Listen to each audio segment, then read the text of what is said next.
Hi, it's the Carter Man, and it is Friday, February 2nd, 2024. Hard to believe January is already gone.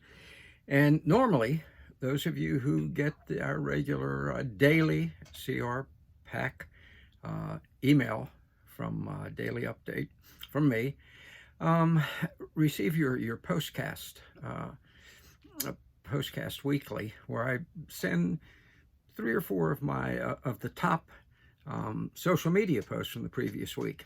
Well, this past week I didn't do any, so we have none. It's pretty axiomatic.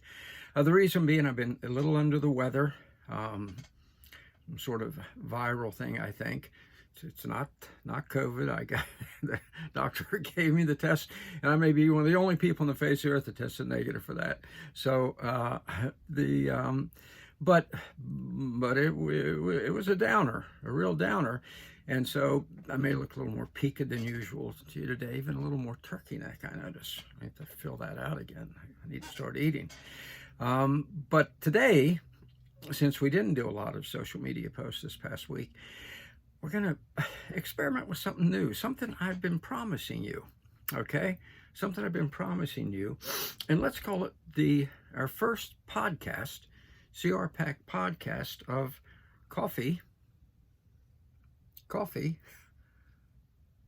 with the Carter Man, okay? If you got your coffee pot handy there, your percolator, how's that for dating myself? If you have your coffee pot handy, grab your cup and have a sip and let's talk. Let's talk, okay? And if you like this, let me know. Email me, clclues@gmail.com, clclues@gmail.com, or text me. I'd love to get your text, 202-664-6190, okay? So let me hear from you. What you have to say is what's most important, okay? But our weekly podcast, if we decide to do a Coffee with the Carter Man weekly podcast, where we get together every Friday and just sip coffee and talk about what happened the previous week, what's going on around us. If we decide to keep doing it, we'll do it together, okay? And on some of them, I'll even take your phone calls, read your emails, because you are, as a CR Pack member, as a CR Pack patriot leader, you're what makes the conservative world go round, okay? You really do, at the grassroots level, real leadership, and that's what we need, that's what we count on. So today I want to talk to you about something that is increasingly critical. I think it's going to be the top issue of the 2024 election. The mainstream media keeps trying to bury it, but the American people are standing up and shouting at the top of their lungs. And that is the illegal alien invasion of our country, perpetrated, make no mistake about that, by toxic Joe Biden and Cuban-born Alejandro Mayorkas, or Fidelito, as I call him, Little Fidel. They did this on purpose. They did it to destroy the very fabric of American society. 11 million, a minimum of 11 million. Some people are saying as high as 20 illegal aliens allowed to invade America. Unimpeded, in fact, invited. And I'll tell you more about that in a few minutes. And then sent out across our country, given phones, given money, given housing, health care, whatever they want, allowed to break our laws. And what I want to talk to you about is what that portends for our country if we don't have a course correction come November 5th, 2024. Yeah, it's that serious. It's that serious, okay? All right, so let me get started here. Let me first give a bit of background, because if you show this video to people, and I know a lot of you, because you are community leaders, people look to you to find out the truth about what's going on. Some who you show the video to are going to say, well, well, that guy, he just doesn't like Latinos. He's a racist. Well, first of all, Latinos is not a race. Explain to him, try and get that through to him. And secondly, it'd be kind of hard for me to not like Latinos since I am married to one. Okay. I have literally scores of relatives, Honduran relatives, and I have a home in Honduras, and I have lived in Honduras, okay, and I loved it, and I still love it, and I can't wait to get back to our beach home down there, right in the ocean. The front yard is the beach, and I'd invite you all to make that kind of investment. It is a great investment, okay? I'm just telling you that right now. So in terms, of matter of fact, I was going to show you a picture of my wife just because I want you to understand, when I say I'm married to a Latina, that's the female for Latino, this is not one of those things where people look at my wife and say, you sure she's a Latina? She looks white. My mother, by the way, was born in Italy, and she looked exactly like me, same exact color and everything. I have no idea why, but my wife is not that way. I was going to show you a picture, but then I realized, no, with as dangerous it is in America today, and with as many of the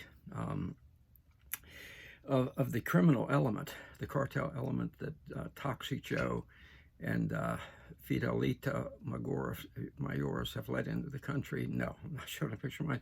I will show you my Angelita doll. Folks, that's my wife. Even down to the ponytail. By the way, she got her citizenship in October. My brother got her that. Okay. She is legal. She is a legal immigrant. But I got this doll, and people said, how much did you pay to have a doll made of your wife? And I told them, it just happened. Okay, so there you go. Proof positive. I like Latinos. Okay. I like Latinos. By the way, my brother also got her this coffee mug when she got her citizenship in October, which I think is pretty funny. Okay. Oh, man. So I like Latinos, and I love Latin America. I love Central America. So let's put to rest what the left is going to say. Well, he's a racist. I'm no racist. Okay. I'm no racist. And as a matter of fact, if they think I am, they can go down and ask my 19 brothers-in-laws and sisters-in-laws in Talibé, Honduras. Okay. The liberals think that. So everything I'm going to say is just a fact of the matter, okay? Born of experience, because I owe you the truth, okay? That's what we're going to do on this weekly podcast. If you like it, Coffee with the Carter Man, okay? And I'll tell you what I think the solution should be to this problem when we get to the end. I'm going to call this podcast the Pollo Factor, okay? The Pollo Factor. And as dire as this situation is, the reason I'm calling it that is actually kind of humorous. I live deliberately, my wife and I live in a lower middle income neighborhood, and we love it. We love it. Our neighbors are black, white, Latino, Asian, all lower middle income, and wonderful workaday Americans, every single one of them, okay? Every single one of them. Love the street we live on. Love the street we live on. And adjacent, right across, we have a courtyard type yard. I'm going to go into a little detail here, but you can understand why when I explain it to you. And over on the other side of the fence on the left is a Mexican family. Nice people, Juan and his family. And about 2 or 3 months ago, we noticed they had started raising a flock of chickens, pollo. That's the Spanish for chicken, pollo. So I call this the Pollo Factor. Flock of chickens. I'm not talking like they had a chicken or a couple chickens. I'm talking a flock, in an inner city. We live in the city, in a city yard. Built a big chicken coop for them. Kind of nice place. And they're out there, the cock crows every morning, and the chickens cackle when they lay their eggs. And that's fine with my wife and I. We don't care. Especially with my wife, she was raised, every Honduran raises chickens. Let me just tell you, every Honduran raises chickens. They were everywhere down there. When I had my home, little community of about maybe 200 people called El Pino in the Honduran countryside. Chickens just ran wild. If you wanted chicken for dinner, you just went out and grabbed one. They were everywhere. So Juan and his family, they have chickens. And we didn't say anything about it. I don't think any of our neighbors said anything about it. But the city came and banged on the door. You can't have chickens in this city. We have a law against having chickens in this city. So let me tell you what happened. The constabulary, the bureaucrat left, and Jose and Rosalita continued raising their chickens. They're still there. If I open my window right next to me now, you would hear them. Okay? That's what happened. Those chickens are not going anywhere.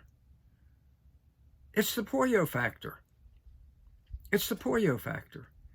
And that's what Toxic Joe and Cuba Mayorkas have done to America now by importing, and they imported these illegals, these 11 to 20 million illegal aliens, to totally change deliberately to change the fabric of our society.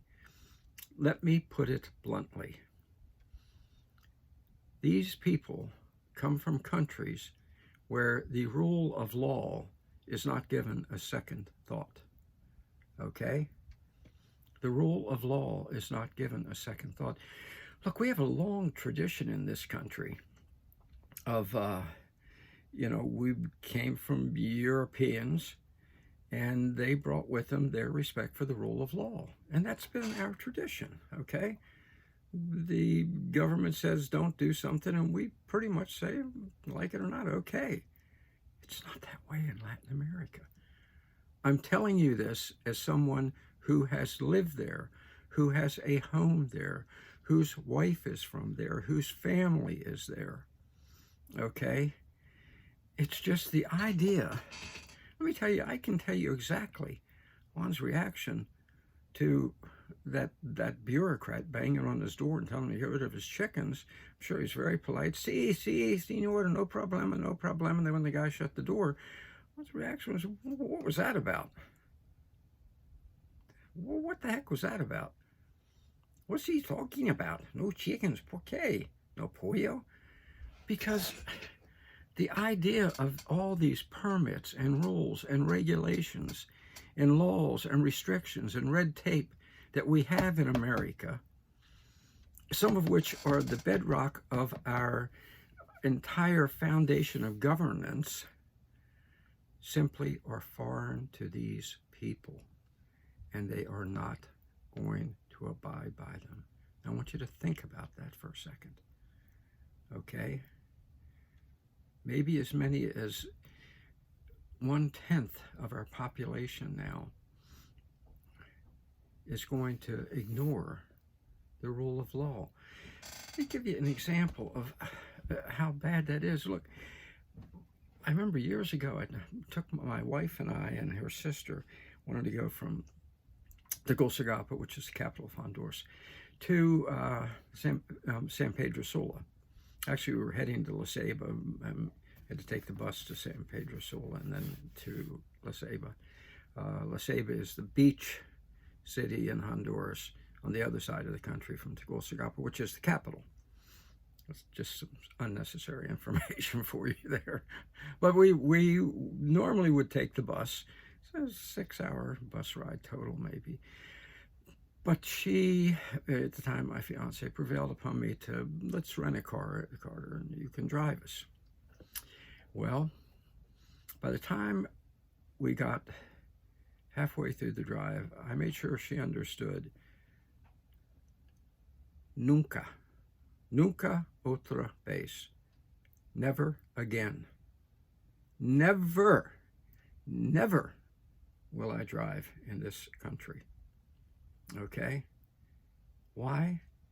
Because they have no rule of law. Okay? You know, you hear frequently now of maybe, you know, increase in car accidents and all where the illegals move in.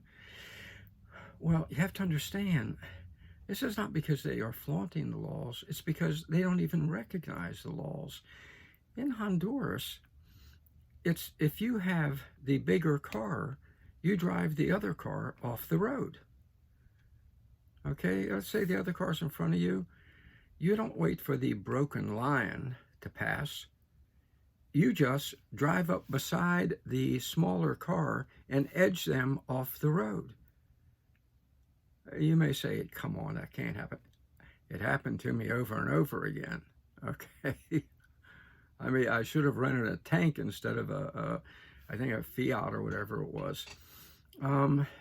If they decide to pass, they just pass.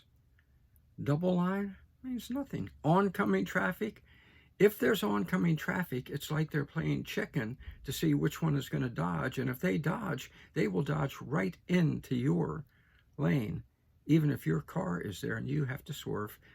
I saw some into the gully. Traffic lights, maybe the whole damn Latina ethnic group is colorblind, but I never saw them pay any attention to a traffic light, green, yellow, or red. It just didn't happen. Stop sign? No. No, the person that goes through the intersection is the one who gets there first and fastest. Okay? It's the Pollo factor.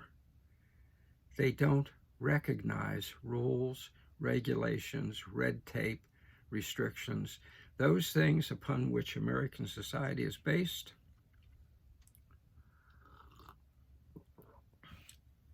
Are not part of their culture. They're not part of their culture. And you know, if I were Joe Biden, I'd say, I'm serious about this, right? It's not a joke. Well, the fact is, it's not a joke. The Pollo factor is real. Up the street from me, and on the left, not the chicken farm, but another home, a little ways up, a couple homes up, is a Latino bakery. It's a bakery. Now, don't you think for 1 minute that they went to the health department and got their permits and every other damn government agency and got all their licenses? No, they got flour and eggs and milk and started baking. It's what they do. It's what they've done for not just centuries, but decades. Okay? There is no rule of law in Latino countries. You know, I was held up at gunpoint on a back road near El Pino, and the attitude of the police was, sí, entiendo. Yeah, we understand.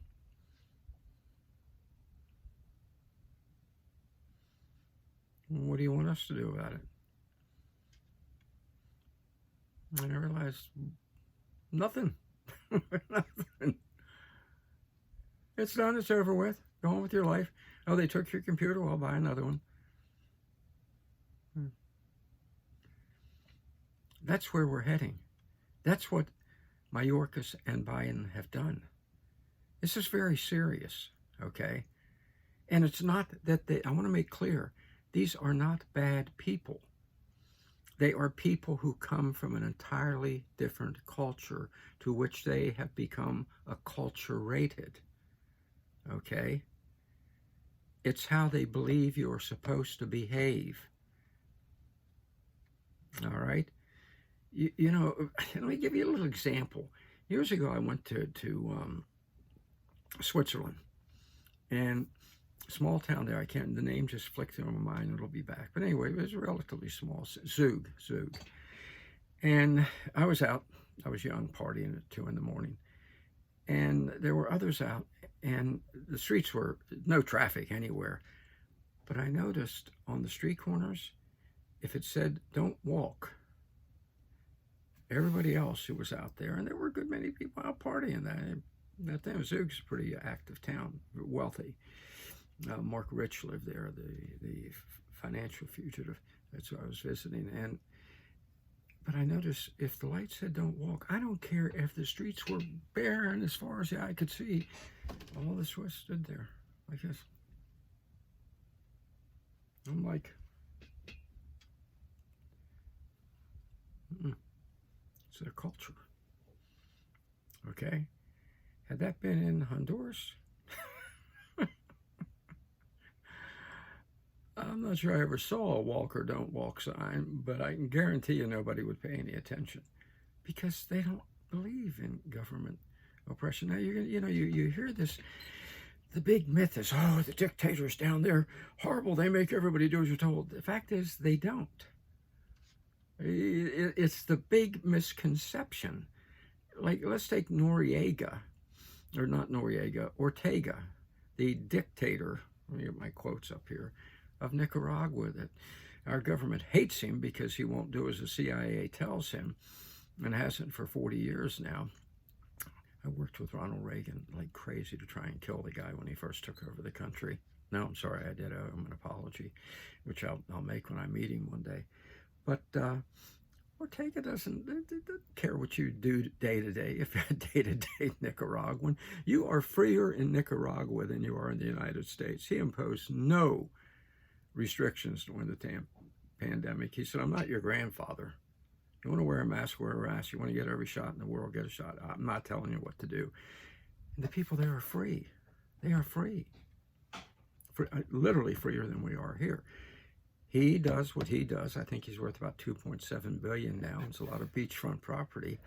Not bad for a little muchacho who came down out of the mountains to overthrow Somoza. And then he is a great revolutionary. I admit that now. But he's not worried what you do day to day. He's not going to send a bureaucrat out to tell you to get rid of your chickens. He's not going to send the health department out to tell you you're not allowed to bake a cake. They don't do that down there. Okay? So it's not part of their makeup. It's not part of their tradition. All right?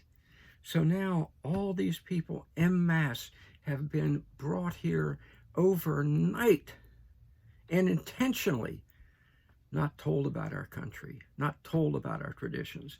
When my wife got her citizenship, okay, she studied for 3 years to learn about America, about our traditions, about our history. She'd tell you more than most high school kids today.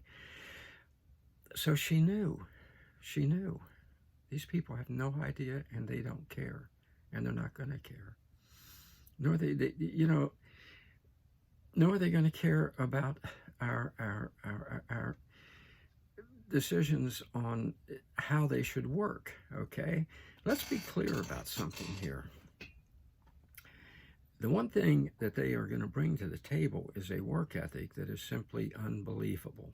Okay, if you have any Latino friends who have come up from there, legal or criminals, you know nobody works like they do.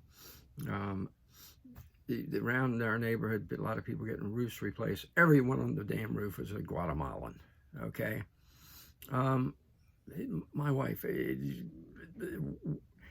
drives her nuts if she doesn't have a job. Okay, she just loves to work. They work. They will work around the clock. Okay, they will work around the clock because it's what they believe in. That's part of their culture. Excuse me, I still have the remnants of this damn illness. So that's something good they're bringing, but as good as that is, it can't offset the fact that their approach to living within the boundaries that we in America have established to make America great is simply not going to be there. And then I'm going to finish with one more thing here. I think it's important, and I want you to clearly understand it. Matter of fact, it's one of the reasons that I emphasize their work ethic. Okay, their work ethic is beyond anything I've ever seen. Okay, you want something done, go hire one of these olive-skinned people. They're going to work dawn to dusk, and they're going to get it done. But there is another element of the work ethic that you do not see in Latin American countries. And I had to learn, it came as a shock to me when I lived in Honduras. And I explained this to people. My wife is an exception to this rule, by the way. But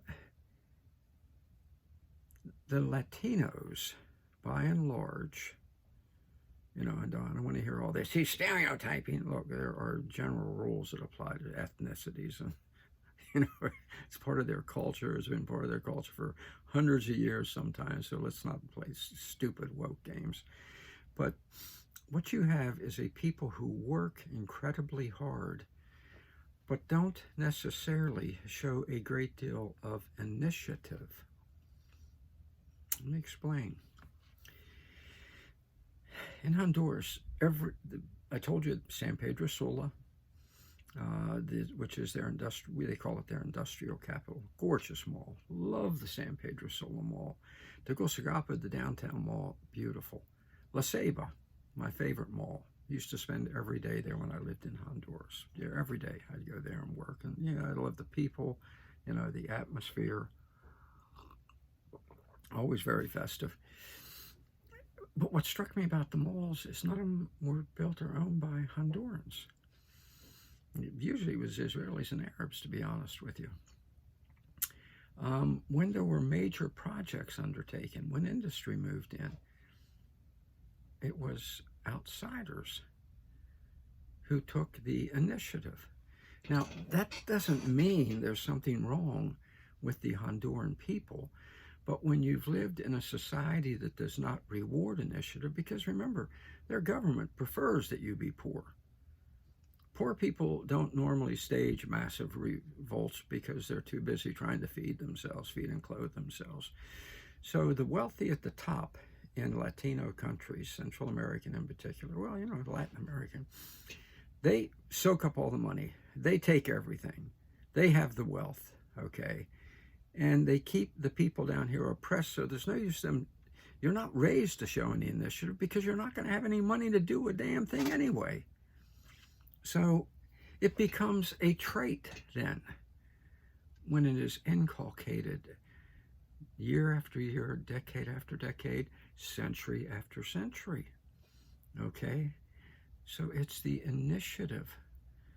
America is built on individual initiative. People who come out of nowhere and do incredible things. Going way back, going back to Edison, Steve Jobs, all these people, okay? Elon Musk, okay? It's our culture. You don't have that there. You don't have that there. Name the great computer inventor in Honduras, El Salvador, Nicaragua, Guatemala. You're saying it ain't there. Okay? So that's another problem that we have to face now, that what they have done is they've brought in these 10 million minimum, some people are saying as high as 20 million illegal aliens, and haven't helped them understand the glory of America, which is that sense of initiative, that sense of daring do, that sense of what you can conceive and believe you can achieve. They know they couldn't in their country, so it's not part of their makeup now. And now we're stuck with that because of what Toxic Joe and Cuba, Mayorkas have done. Okay? These people who they have deliberately not taught our ways, our morals, our mores, our manners, our methods. That's how serious this is. That's why it is so damn destructive. Okay? That's why it is so destructive. All right.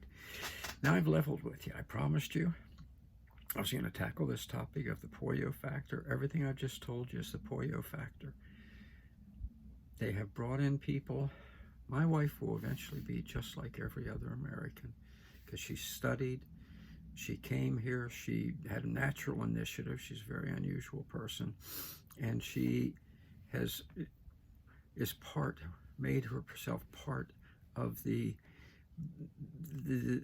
mass community, which is a gringo, a black, our neighbors and all part of that community, rather than the isolation of these illegal aliens that Mayorkas and Biden have brought in, okay?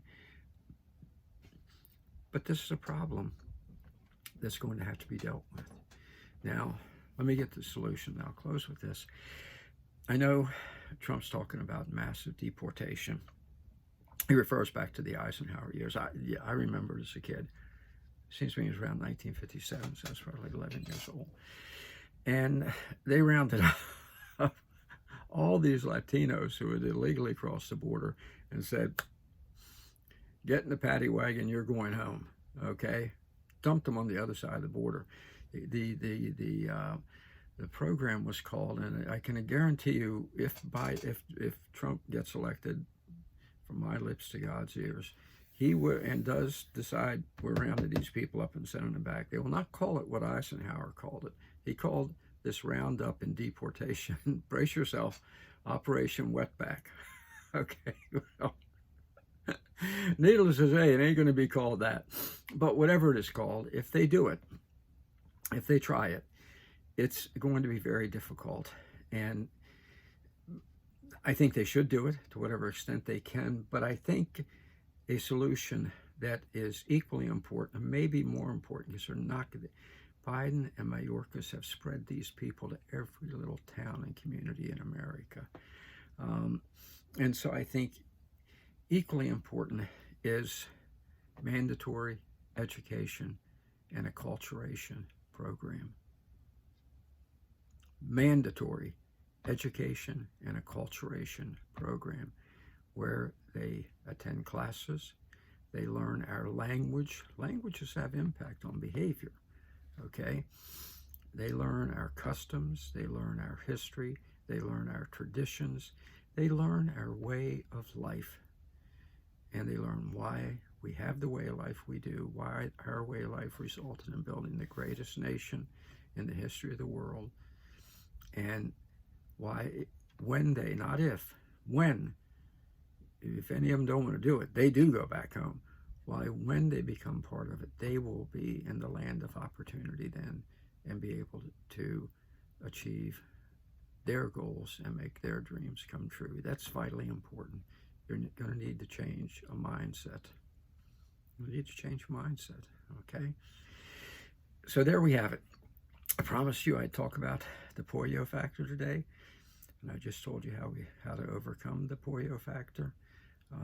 And now it's up to each of us as a constitutional rights pack patriot leader to get out there and fight for this. First step being getting rid of the traitors who destroyed our border and brought these invaders in, these criminals. And the second step then, once Trump is back in office, is start the acculturation and a deportation, that's fine, and acculturation and education program. So, as I'll tell you every time we do one of these Coffee with the Carter Man podcast, folks, let's do this thing.